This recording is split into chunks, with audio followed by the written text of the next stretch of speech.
अस्सलामुअलैकुम नाज़रीन, मैं मोहम्मद असलम हुसैन सियासत की ख़बरों में आप सबका इस्तकबाल करता हूँ। आज 8 अगस्त 2025 है। इस्लामिक तारीख के हिसाब से आज 13 सफ़र 1447 हिजरी है। पेश है आज की कुछ अहम खबरें। उत्तर प्रदेश के लखनऊ में जिला मजिस्ट्रेट के दफ्तर के एक नोटिस के मुताबिक भारी बारिश और पानी भर जाने की वजह से लखनऊ जिले में प्री प्राइमरी से क्लासेस 8 तक के तमाम सरकारी, इमदाद याफ्ता और निजी स्कूलों को आज जुम्मे को बंद कर दिया गया। इस हुक्म का इतलाक शहरी और दही दोनों इलाकों में तमाम बोर्ड से मुंसलिक स्कूलों पर हो गया।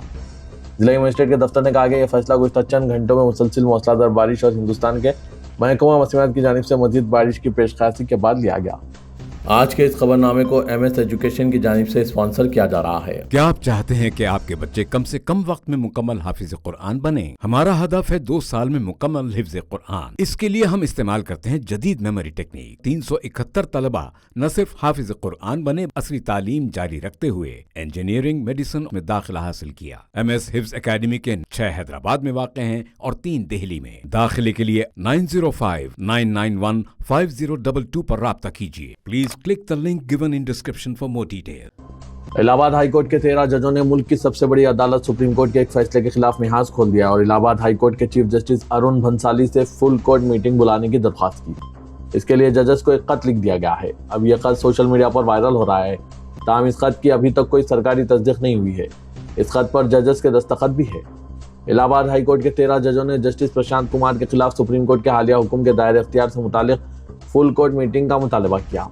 इलाहाबाद हाई कोर्ट के 13 जजों ने इसके लिए हाई कोर्ट के चीफ जस्टिस अरुण भंसाली को खत लिखा। दरहकीकत 4 अगस्त को जारी एक सख्त हिदायत में सुप्रीम कोर्ट के जस्टिस JP पाडरीवाला और जस्टिस R महादेवन की डबल बेंच ने इलाहाबाद हाई कोर्ट के चीफ जस्टिस पर जोर दिया कि वो जस्टिस प्रशांत कुमार को इनकी रिटायरमेंट तक फौजदारी मुकदमात की समाअत से हटाएं और इन्हें इलाहाबाद हाई कोर्ट के तजुर्बेकार सीनियर जज के साथ डिवीजन बेंच में बिठा दें। वाराणसी में वाक़ सोन चिराया सेल्फ हेल्प ग्रुप और गुलाबो माता सेल्फ हेल्प ग्रुप की 11 नुमाइंदा ख्वातीन ने राखियों का एक पैकेट कर्नल विनोद कुमार को दिया ताकि इसे हिंदुस्तानी पोस्ट के जरिए मुल्क की मुख्तलिफ सरहदों पर तैनात फौजियों तक पहुंचाया जा सके। ये ख्वातीन दीन दयाल आजीविका योजना के तहत मुख्तलिफ तंजीमों के जरिए अपनी रोजी रोटी के लिए काम करती है। इस मौके पर सेल्फ हेल्प ग्रुप्स के अरकान से खिताब करते हुए कर्नल विनोद कुमार ने इन्हें यकीन दिलाया कि तमाम राखियां बहिफाजत सिपाहियों तक पहुंचाई जाएगी, जिससे वो ज्यादा जज्बाती तौर पर मजबूत महसूस कर सकेंगे। बॉलीवुड अदाकारा हुमा कुरैशी के भाई को दिल्ली के निजामुद्दीन में जुमेरात की रात कत्ल किया गया। घर के करीब पार्किंग पर शुरू हुआ झगड़ा इतना बढ़ गया कि आसिफ कुरैशी को कत्ल कर दिया गया। आसिफ के घर के बाहर एक शख्स ने अपनी स्कूटी खड़ी रखी थी। आसिफ ने स्कूटी हटाने को कहा तो झगड़ा शुरू हुआ और मामला कत्ल तक जा पहुंचा। आसिफ कुरैशी के भाई जावेद ने बताया कि मेरी भाभी ने जुमेरात की रात 10:30 बजे मुझे फ़ोन किया। उन्होंने बताया कि मेरे भाई को बुरी तरह से मारा गया है। इसको तेज़धार हथियार से हमला करके कत्ल किया गया। आसिफ कुरैशी के पड़ोसियों का कहना है कि आसिफ बहुत अच्छा बेटा और इंसान था। वो सबसे प्यार करता था। वो एक छोटे से झगड़े में मारा गया। आसिफ की बीवी का भी रवैया बहुत अच्छा है। मामूली बात पर झगड़ा कत्ल तक जा पहुंचा। पुलिस ने केस दर्ज करके मामले की तहकीकात शुरू कर दी है। पुलिस ने इस मामले में 2 लोगों को गिरफ्तार किया है। कत्ल में इस्तेमाल हुआ असला भी बरामद कर लिया गया। पुलिस ने बताया कि रात 11 बजे के करीब आसिफ ने घर के करीब गाड़ी खड़े करने से इनकार किया, जिसके बाद मुलजिमीन ने आसिफ कुरैशी पर तेजधार हथियार से हमला किया। आसिफ को अस्पताल ले जाया गया, जहां डॉक्टरों ने इसे मुर्दा करार दिया। हिंदुस्तान के अगले नायब सदर के इंतखाब का अमल बाकायदा तौर पर शुरू हो चुका है। इलेक्शन कमीशन ने 9 सितंबर को होने वाले इंतखाब के लिए नोटिफिकेशन जारी कर दिया, जिसके साथ ही नामजदगी का अमल शुरू हो गया है। नोटिफिकेशन के मुताबिक उम्मीदवार 21 अगस्त तक अपनी नामजदगी दाखिल कर सकते हैं, जबकि नाम वापस लेने की आखिरी तारीख 25 अगस्त मुकर्रर की गई है। फिलहाल दोनों ऐवानों यानी लोकसभा और राज्यसभा की मौसर रुकनियत 786 है। इन दोनों ऐवानों के अराकीन नायब सदर मुंतखब करते हैं। इस लिहाज से किसी भी उम्मीदवार को जीतने के लिए कम अज कम 354 वोट हासिल करने होंगे। आइन के मुताबिक अगर नायब सदर का ओहदा वसअत मुद्दती खाली हो जाए तो नए इंतखाब में कामयाब उम्मीदवार को 5 साल की मुकम्मल मुद्दत मिलती है। अमेरिकी सदर डोनाल्ड ट्रंप ने गुज़श्ता रोज हिंदुस्तान पर 50% टैरिफ लगाने का ऐलान किया। ट्रंप का कहना है कि हिंदुस्तान रूस से खाम तेल खरीद रहा है, जिससे रूस को यूक्रेन जंग के लिए फंड्स हासिल करने में काफ़ी मदद मिल रही है। दूसरी तरफ हिंदुस्तान ने ट्रंप के फैसले पर एतराज़ जताते हुए कहा कि हिंदुस्तान मुल्क के मफाद में किसी भी दबाव के सामने नहीं झुकेगा। वज़ीर-ए-आज़म नरेंद्र मोदी ने अपने दोस्त का नाम लिए बगैर कहा कि हमारे किसानों का मफाद अव्वलीन तरजीह है, चाहे कीमत कितनी ही क्यों ना हो। दरअसल ट्रंप तिजारती मुआहदे के लिए हिंदुस्तान पर दबाव डालना चाहते हैं। इसी सिलसिले में वो टैरिफ में इजाफा कर रहे हैं। दूसरी तरफ चीन ने भी ट्रंप के फैसले पर सख्त नाराजगी का इजहार किया है। उत्तर प्रदेश के वज़ीर-ए-आला योगी आदित्यनाथ के सख्त अहकाम पर गुज़िश्ता 2 माह में नेपाल की सरहद से मुतसिल 7 अजला में गैर कानूनी कब्जों और बगैर मंजूरी चलने वाले मजहबी इदारों के नाम पर बड़े पैमाने पर बुलडोजर कार्रवाई की गई। हुकूमती ज़राए के मुताबिक इस दौरान मजमूई तौर पर 298 मसाजिद, ईदगाहों, मदरसों और मज़ारों को निशाने जद किया गया, जबकि 223 तामीरात को गैर कानूनी करार देकर नोटिस जारी की गई। 198 गैर कानूनी तामीरात के नाम पर सील किया गया और 130 गैर कानूनी तामीरात को मुस्मात किया गया। योगी का बुलडोजर पीलीभीत, श्रावस्ती, बलरामपुर, बहराज, लखीमपुर खीरी, सिद्धार्थनगर और महराजगंज में चला। गैर कानूनी तामीरात के नाम पर सबसे ज्यादा कार्रवाई श्रावस्ती जिले में की गई, जहां 139 गैर कानूनी तामीरात को निशानेजद किया गया, जिनमें से 140 को सील किया गया और 37 को मुस्मात कर दिया गया। जिला मजिस्ट्रेट अजय कुमार देवदी ने बताया कि हिंदुस्तान नेपाल सरहद के 10 किलोमीटर के इलाके में सरकारी और निजी अराजी पर बनाई गई गैर कानूनी मजहबी तामीरात के खिलाफ यह मुहिम चलाई जा रही है। समाजवादी पार्टी के सदर अखिलेश यादव ने योगी हुकूमत पर सख्त हमला करते हुए कहा कि रियासत में शराब खानों की तादाद में बेतहाशा इजाफा हुआ है और अब उत्तर प्रदेश ने इस मामले में अमेरिका की रियासतें कैलिफोर्निया और न्यूयॉर्क को भी पीछे छोड़ दिया है। उन्होंने ये बयान उत्तर प्रदेश में बंद हो रहे स्कूलों के तनाजुर में दिया है। अखिलेश यादव ने कहा कि इस बात की मुकम्मल तहकीकात होनी चाहिए कि उत्तर प्रदेश की बीजेपी हुकूमत की अहम तरजीह नशा क्यों है, शराब हो या नशे की कोई और शक्ल, ये भी बीजेपी की हुकूमत में तेज रफ्तारी से क्यों फल फूल रहे हैं। सुप्रीम कोर्ट ने इन्फोर्समेंट डायरेक्टरेट की सरजनिश करते हुए कहा कि वो गुंडों की तरह काम नहीं कर सकती, इसे कानून के दायरे में रहकर काम करना होगा। इसके साथ ही अदालत ने इस बात पर भी जोर दिया कि वो ईडी की छवि के ताल्लुक से भी फिक्रमंद है। जस्टिस सूर्यकांत, जस्टिस उज्जवल भोयान और जस्टिस NK सिंह की डिवीजन बेंच ने मनी लॉन्ड्रिंग की रोकथाम के कानून PMLA के तहत मुकदमात में सजा की कम शरह पर तशवीश का इजहार किया। विजय मदन लाल चौधरी मामले में 2022 के फैसले के खिलाफ नजरसानी की दरख्वास्त की समाअत करते हुए अदालत ने ईडी से कहा है कि आप बदमाशी की तरह काम ना करें, आपको कानून के चारों कोनों के अंदर रहकर काम करना होगा। अदालत ने इस पहलू पर तवज्जो देते हुए कि तकरीबन 5000 मामलात के दर्ज होने के बावजूद सजा की शरह 10% से कम है, ईडी को अपने तफ्तीशी अमल को बेहतर बनाने की ताकीद की। वज़ीर-ए-आज़म नरेंद्र मोदी चीन का सरकारी दौरा करने वाले हैं। इस दौरे को लेकर बीजेपी के ही सीनियर लीडर सुब्रमण्यम स्वामी ने सख्त तनकीद करते हुए कहा है कि भारत के लिए जितना खतरनाक पाकिस्तान है, इससे कहीं ज्यादा खतरा हमें चीन से है। उन्होंने कहा कि गलवान वादी में हमारे फौजी जवानों का कत्ल याद रखना चाहिए, लेकिन ना जाने कौन सी मसलिहत है कि वज़ीर-ए-आज़म नरेंद्र मोदी चीन के सामने घुटने टेक रहे हैं। स्वामी ने कहा, चीन का पाकिस्तान के साथ करीबी ताल्लुक है, ऐसे में भारत का चीन से ताल्लुक नहीं होना चाहिए, मगर वज़ीर-ए-आज़म चीन का दौरा करने के लिए बेचैन हैं। आखिर वो क्या सोच रहे हैं? इससे तो यही साबित होता है कि मोदी की कोई कमजोरी होगी, वरना वो चीन के सामने घुटने नहीं टेकते। सुब्रमण्यम स्वामी ने मजीद कहा कि एक तरफ अमेरिका से दोस्ती का भरम रखते हुए ट्रंप का अपना खास दोस्त कहते थे, मगर आज ट्रंप भारत के साथ क्या कर रहा है? एक तरफ हिंदुस्तान में हिंदुस्तानियों को गैर मुल्की कहकर निकाला जा रहा है, तो दूसरी तरफ गैर मुल्कियों को हिंदुस्तानी शहरियत दी जा रही है।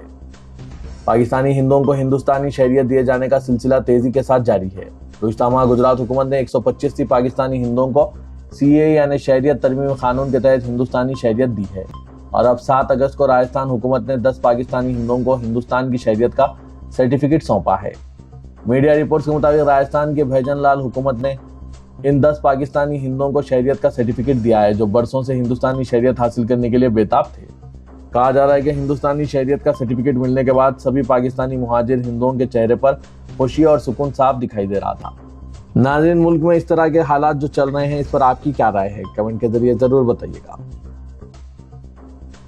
अलीगढ़ मुस्लिम यूनिवर्सिटी ने जो अपनी जामे और किफ़ायती तालीम के लिए मारूफ है, इंडिया टुडे के बेस्ट कॉलेजेस व बेस्ट यूनिवर्सिटीज 2025 सर्वे में आला मुकाम हासिल किया है। ये survey marketing and development research associates के इश्तराक से किया गया। तालीमी मियार और समाजी जिम्मेदारी के अपने अज़्म को बरकरार रखते हुए AMU ने इस सर्वे में हिंदुस्तान की जनरल यानी सरकारी यूनिवर्सिटियों में तीसरी पोजीशन हासिल की है, जिसका मजमूई स्कोर 2000 में से 1663 रहा है।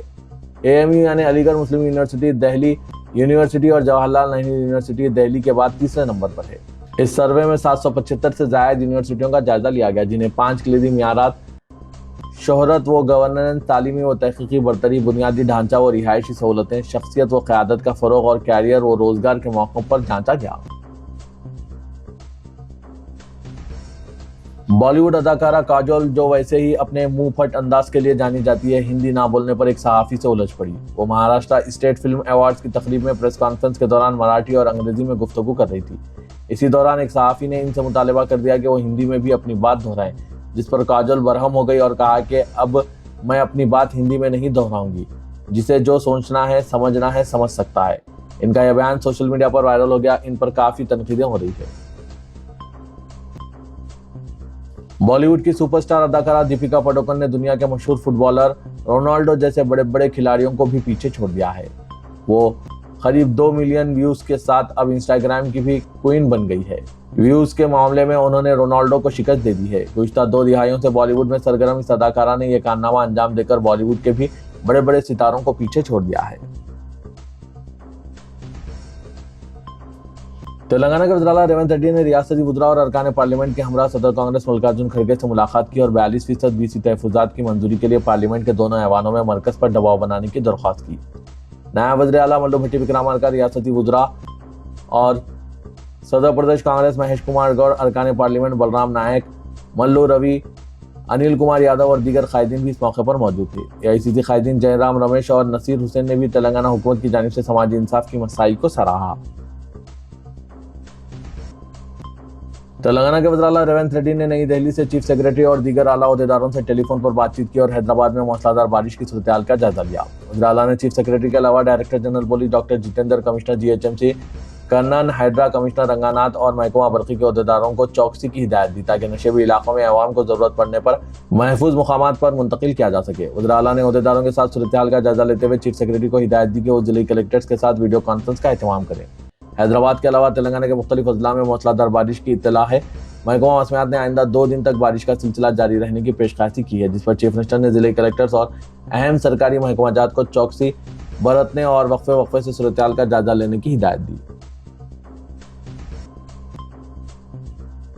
शहर हैदराबाद में 17 इंस्पेक्टरान पुलिस के तबादले कर दिए गए। कमिश्नर पुलिस ने अहकाम जारी किए। बहादुरपुरा इंस्पेक्टर की हैसियत से मोहम्मद शाकिर अली को मुकर्रर किया गया। बहादुरपुरा के इंस्पेक्टर प्रवीण कुमार का main PCRDI Banjara hills, Bashir Ahmed का DI market, DI Sheikh Kaviuddin का DI Banjara hills Rein Bazar, inspector Ravi Kumar को सेंट्रल शिकायत cell Netaji Meera common BRC Rein Bazar, Rajashekhar का खैरताबाद से DI राम गोपाल पेट और दूसरों का तबादला कर दिया गया। तमाम को नई जिम्मेदारी संभालने की हिदायत दी गई है। हिमायत सागर की सतह में इजाफे पर महकमा आबरसानी ने इसका एक दरवाजा खोला। रात 10 बजे हिमायत सागर का दरवाजा खोला गया। इससे कल ईसा नदी व मूसा नदी के किनारे बस्तियों का तखलिया करवाया। हिमायत सागर से 339 क्यूसिक पानी छोड़ा गया। हुकाम के मुताबिक हिमायत सागर में 1000 क्यूसिक पानी जमा हो रहा है, जिसमें 339 क्यूसिक पानी मूसा नदी में छोड़ने का फैसला किया गया। हिमायत सागर की मुकम्मल सतह 1764 फीट मुकम्मल होने पर यह फैसला किया गया। तेलंगाना के वज़ीर-ए-आला रेवंत रेड्डी ने मुस्लिम तहफ़्फ़ुज़ात का बहाना बनाकर 42% बीसी तहफ़्फ़ुज़ात की बीजेपी की मुखालिफत पर बरहमी का इजहार करके सवाल किया कि आखिर बीजेपी को मुसलमानों से नफरत क्यों है। नई दिल्ली में मीडिया से बात करते हुए रेवंत रेड्डी ने तेलंगाना से ताल्लुक़ रखने वाले मरकजी वज़रा किशन रेड्डी और बंडी संजय पर तनकीद की, जो मुस्लिम तहफ़्फ़ुज़ात की बर्खास्तगी की सूरत में 42% बीसी तहफ़्फ़ुज़ात की तायीद का पेशकश कर रहे हैं। वज़ीर-ए-आला ने कहा कि दोनों मरकजी वज़रा बिल्स का मुतालिया किए बगैर गली लीडर्स की तरह बयानात दे रहे हैं। उन्होंने कहा कि 1971 से मुल्क में मुसलमानों के पसमानदा ग्रुप्स को तहफ़्फ़ुज़ात हासिल है। चीफ मिनिस्टर गुजरात की हैसियत से नरेंद्र मोदी ने कबूल किया था कि गुजरात में पसमानदा मुसलमानों को तहफ़्फ़ुज़ात फराहम है। रेवंत रेड्डी ने कहा कि कांग्रेस हुकूमत ने मुसलमानों को मजहब की बुनियाद पर नहीं बल्कि पसमानदगी की बुनियाद पर तहफ़्फ़ुज़ात फराहम किए। सदर गुल हिंद मजलिस इत्तेहादुल मुस्लिमीन और रुकने पार्लियामेंट हैदराबाद और सऊदी यूनिवर्सिटी ने कहा कि अमेरिकी सदर डोनाल्ड ट्रंप ने भारत पर मजीद 25% टैरिफ का थप्पड़ मारा है। इस तरह से टैरिफ 50% तक हो गया है क्योंकि हमने रूस से तेल खरीदा। ये सिफारतकारी नहीं, ये बदमाश इन चीफ की तरफ से गुंडागर्दी है, जो वाज़े तौर पर यह नहीं समझते हैं कि आलमी तिजारत कैसे काम करती है। सऊदी यूनिवर्सिटी ने अमेरिकी सदर डोनाल्ड ट्रंप की जानिब से आयद करदा 50% टैरिफ के नतीजे में कहा कि तिजारत के दीगर अहम शोबों के साथ लेदर, जेम्स एंड ज्वेलरी जैसे शोबेजात शदीद मुतासिर होने के रिपोर्ट्स पर सोशल मीडिया प्लेटफॉर्म एक्स पर अपने पोस्ट में इन ख्यालात का इजहार किया। ओवैसी ने कहा कि अमेरिका की जानिब से आयद करदा पाबंदियों की वजह से टैरिफ के नतीजे में भारतीय एक्सपोर्टर्स के अलावा छोटी और दरमियानी दर्जे की सनतों मैन्युफैक्चरर्स को शदीद नुकसान पहुंचेगा। गोशा महल के मलून रुकने असेंबली राजा सिंह ने चीफ मिनिस्टर रेवंत रेड्डी से इस बात की वजाहत का मुतालबा किया कि कांग्रेस हुकूमत बीसी कोटे में मुसलमानों को रिजर्वेशन क्यों दे रही है।